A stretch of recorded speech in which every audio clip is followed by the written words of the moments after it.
harping on Hillary with the drug business, but again, Awan, Amjad Awan, BCCI, I wasn't involved with him. Here he is again. Here he is at the Mena airport. Here he is at Iran-Contra. Mark Rich. So this, Bill Clinton's pardon, sentenced to 12 years. So this is USA versus Amjad Awan.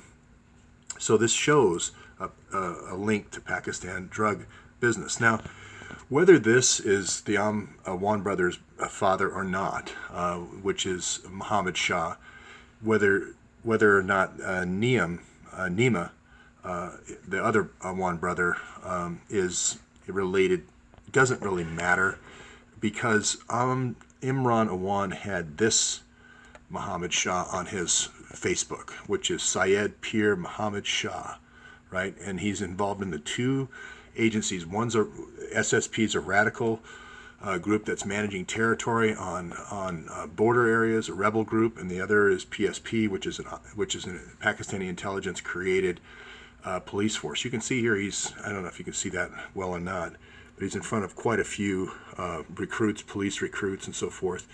And he's here celebrating Pakistan Day, which was on the 23rd. So Pakistan Day in 1940 in Lahore, Pakistan, where he's based, was where really Pakistan was given the mandate to become its own country, splitting off at that time Bangladesh and Pakistan into one country off the wings of British India.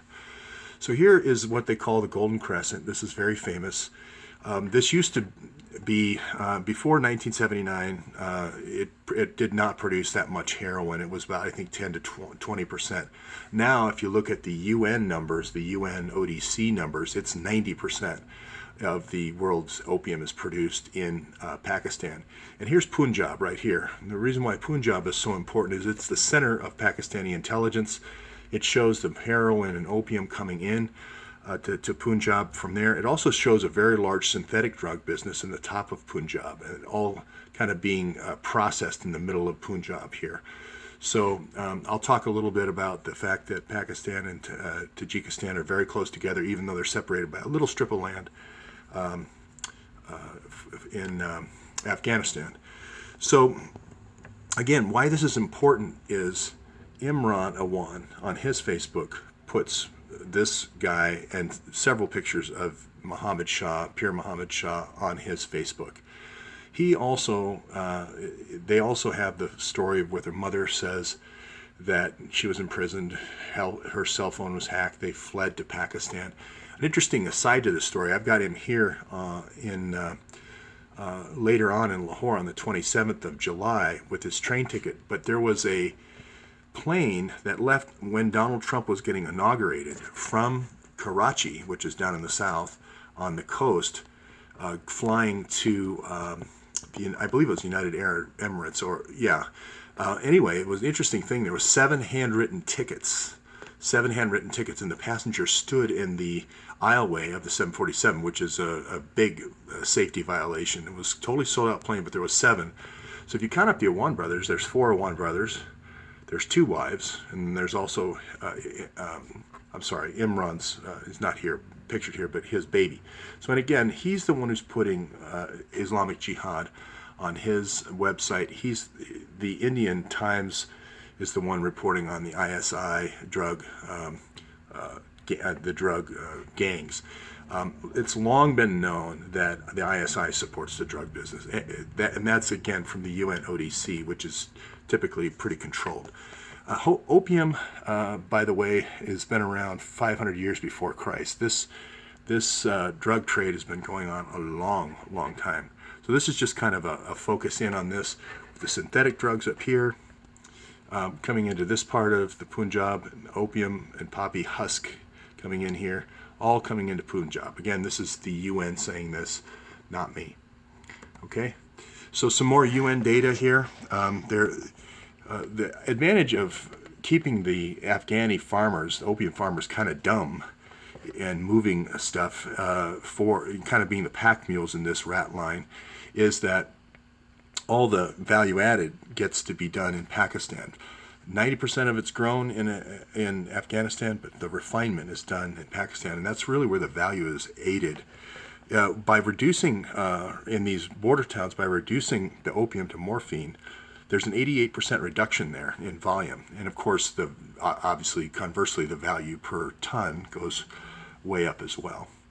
So, and again, I mentioned that this little border between Pakistan and Tajikistan, there's a very little strip here of Afghanistan. It's very easy to fly a helicopter over that mountainous region into Tajikistan, which is exactly what I believe is happening.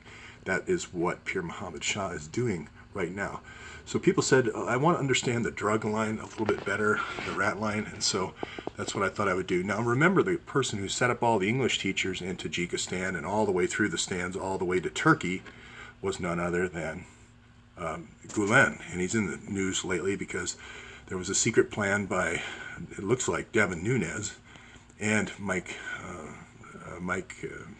General Michael Flynn to kidnap Gulen, which is unnecessary because Trump could just extradite him if he wanted to, because we have an extradition treaty with Turkey.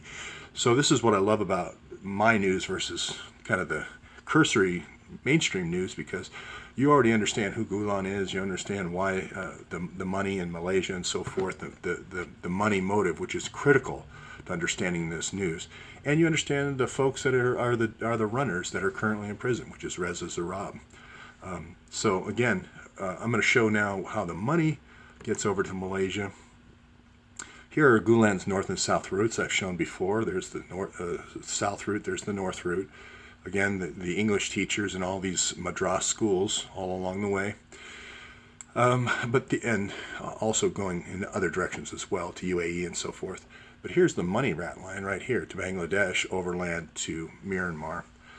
You're going to find that's going to be, this is the flight that was added by Bangladesh Airways. You're also going to find refined opium, or refined heroin going that direction as well. But I think you're also going to see a lot of the money going in that direction to the Malaysian banks.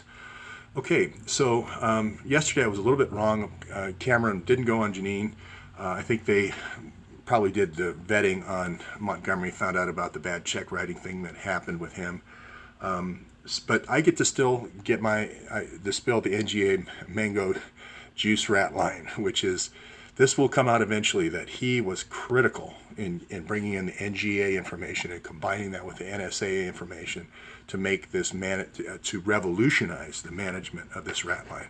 Not so much Brennan. Brennan was the guy who gave him the task, but it's going to be James Clapper who really revolutionized the management of the rat line. People wanted me to explain the rat lines a little bit